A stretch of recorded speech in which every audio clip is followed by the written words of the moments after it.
Every single peace deal that has been proposed by Israel or anyone else has been rejected by the Arabs. Israel's always wanted peace with the Arabs. The Arabs have never wanted peace. But you've come here, kicked people out, occupied the land, and then wanted to do peace negotiation. This is like, this is like certain people come to Australia, let's use Australia. They come to New South Wales, take a land, push the people out, and they go, let's have peace negotiations. We get 50%, you get 50%. We get 41, you get 70. What? Why would anyone accept that? Let's use a contemporary example. Russia's invaded Ukraine. Now they've occupied certain parts of it. Let's say they end up occupying half of Ukraine, for example, hypothetically. Would it then be fine to then start negotiations, how much Russia gets and how much Ukraine gets? And then if people start saying Russia has a right to exist, the Russian, that part of Ukraine, am I wrong to push back on that? No, it's an occupation. Israel is an occupation, force that was established by forcibly dispossessing people, many of whom still have the keys to their homes. Rabbi, your response? So the first thing that happens in that video, actually, if I've understood it correctly, and I want to be fair, but what I'm understanding he's saying is he's agreeing with Ben Shapiro that it's the Arabs who've always rejected peace with Israel. He's just justifying it. He's saying it's the right thing to reject that peace because of the analogies with Russia or people coming to New South Wales or whatever it is. And therefore, the right response is war.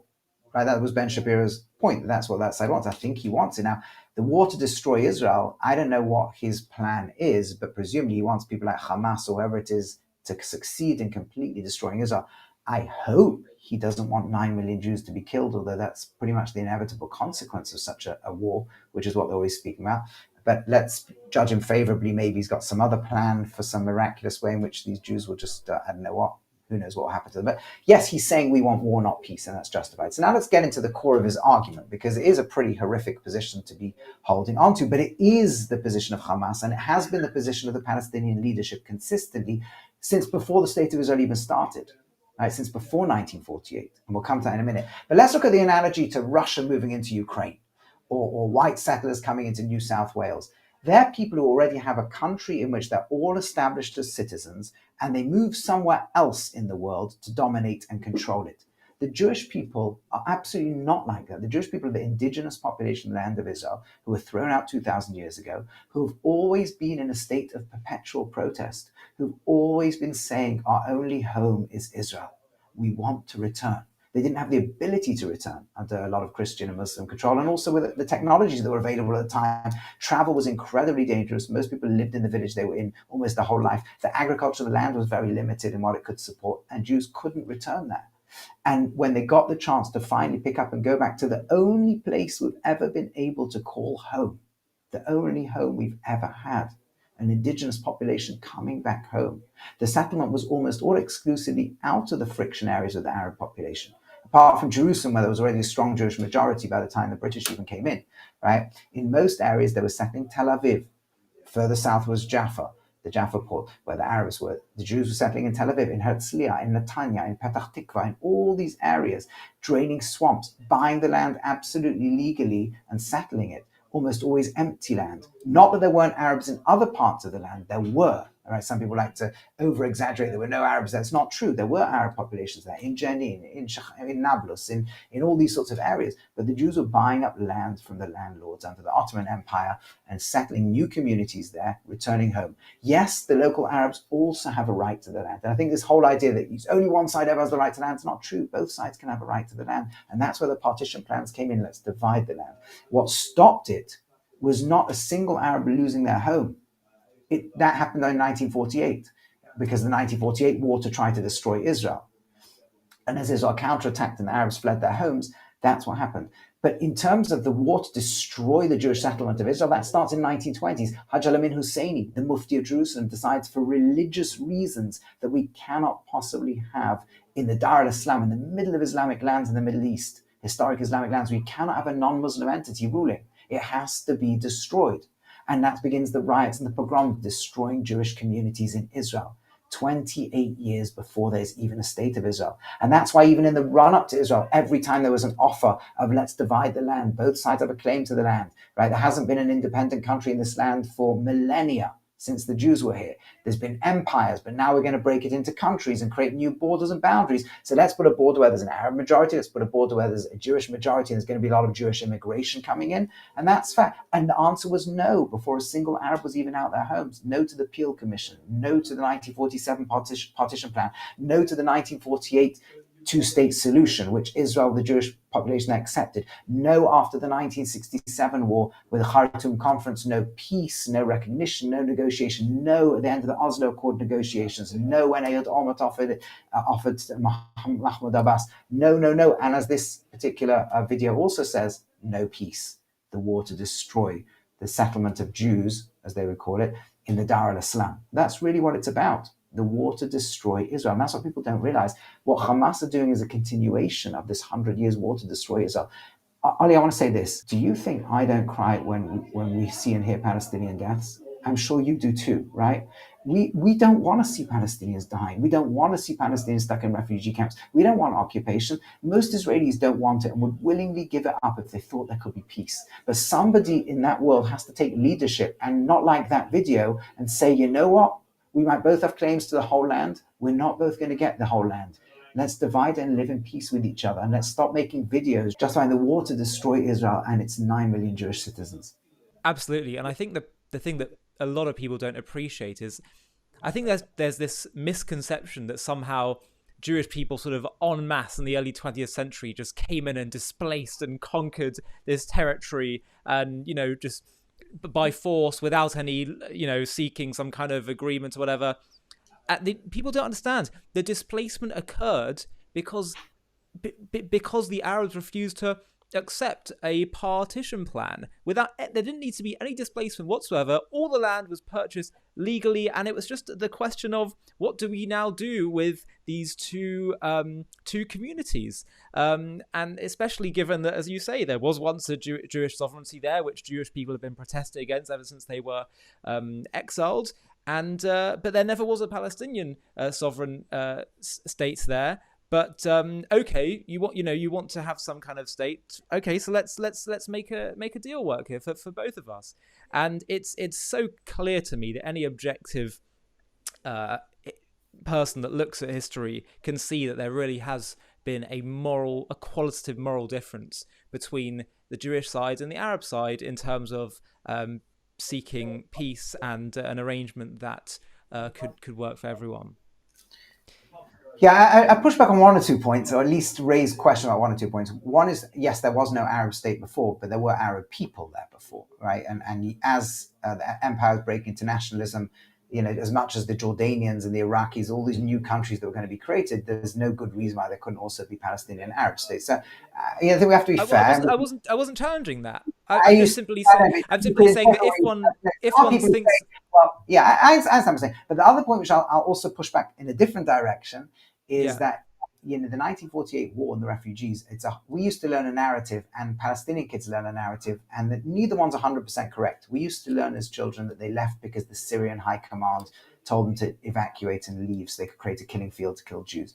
And most Palestinian kids that I've spoken to, Palestinian adults, I don't usually speak to the kids, because I have been involved in discussion forums, they learned the story that Israelis came at gunpoint and kicked them all out their homes, right? And it took me quite a long time to understand both sides sincerely believe that story, but the actual story is something that's not quite either. There are instances of both. There were communities where Israelis came in, usually when they were surrounding a Jewish village, and there was no way to save it without evacuating the Palestinians from there. But there were tiny numbers. There were tiny numbers who left voluntarily. Benny Morris has chronicled the most detailed chronicling of exactly what happened village by village. Is the Israelis will come close. The local Arabs were convinced they were coming to kill them, even though anyone who stayed ended up being able to be absorbed as a peaceful, equal citizen. They got up and fled. In their mind, the Israelis kicked them out.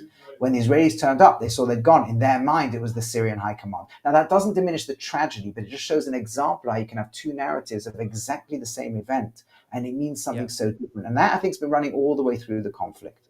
Yeah. And look, the reason why I brought up the issue of that there hasn't been any previous Palestinian sovereignty or Palestinian state, the only reason I bring it up is because there's really two issues we're dealing with. There's one question of like specific land and who can live where, and then an issue of sovereignty and who, right to statehood. And so therefore it's important to have the context of there's one question of land, and as you said, there wasn't displacement until there was a war to try and annihilate a state. But then that brings up the question of, okay, well, who has the right to claim when it comes to sovereignty here? And I think the context of, if, let's say, there wasn't a Jewish connection to that land prior and Jewish sovereignty there prior, then the claim may be more challenging. And so too, therefore, it's important to take note as context that there wasn't a Palestinian sovereignty there prior, but there, as you say, also in terms of land, not sovereignty, but living there, yes, there's been very much an Arab community there. And so it's just about balancing those I agree with it. And I actually think it's one of the most deep points in the conflict. People tend to believe if one side's got a right, the other one can't have it. And you've got, let's say, especially on the far left, this narrative of these, this colonialism coming in, as if like the British were sending some British citizens to drag out all the resources of the land, and that's a false narrative. I think it's a horrific comparison, or like Russia going into Ukraine right now. This is the Jewish people coming to live in the land, not to take it anywhere else, coming home in the only place. And Jews have not been able to call anywhere else in the world home. Always been at best second-class citizens anyway, and finally come home.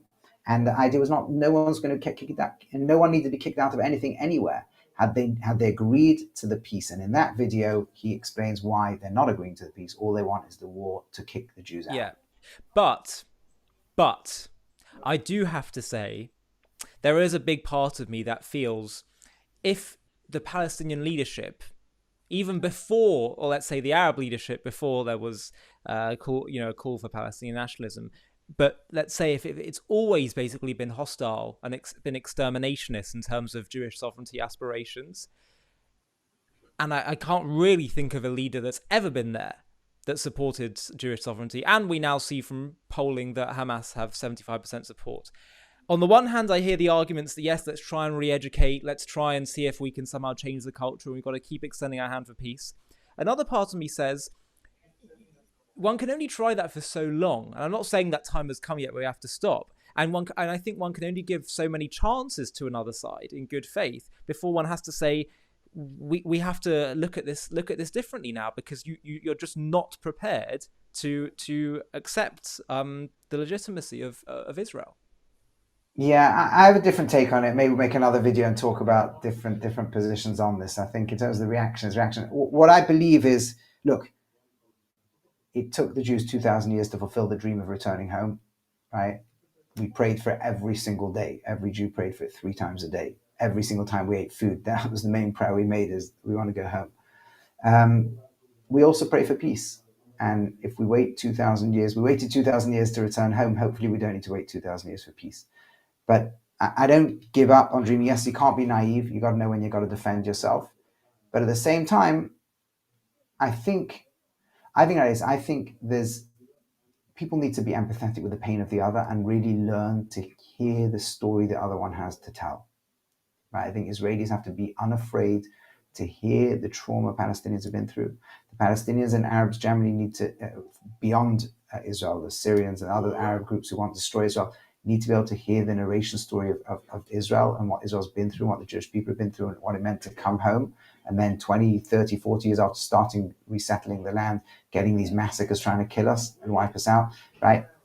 We need to hear each other's sides on it, because there are 2 ways of narrating the same set of facts. And when we believe that if we're in pain, the other side is only evil, right, then we diminish the pain and suffering they've been through, and we can't really understand where they're coming from. And I'm not justifying Hamas. That's a religious ideology to wipe the Jews out that has been there since at least the 1920s. That will have to be gone before there can be peace. But there has to also be a way that we can understand the trauma and suffering Palestinians have been through, and that they can understand the trauma and suffering Israelis and Jews have been through, the fears Israel has of giving too much territorial concessions. That's my view. I do hear that, but I just think there's sometimes a bit of a bigotry of low expectations sometimes that we might have, where we say, well, okay, you've experienced something that you don't like, and you have a narrative, but that does. I don't think that therefore means that you. I'm not saying you're saying this, but there's sometimes this sense that you always have, like, one almost has like a blank check to do whatever they want. And I'm saying, when I keep seeing from the other side, even before Israel's existence, the leadership, the people that constantly seem to rise to the top and seem to have a cultural support are seeking something that I don't think is like it's their valid perspective here.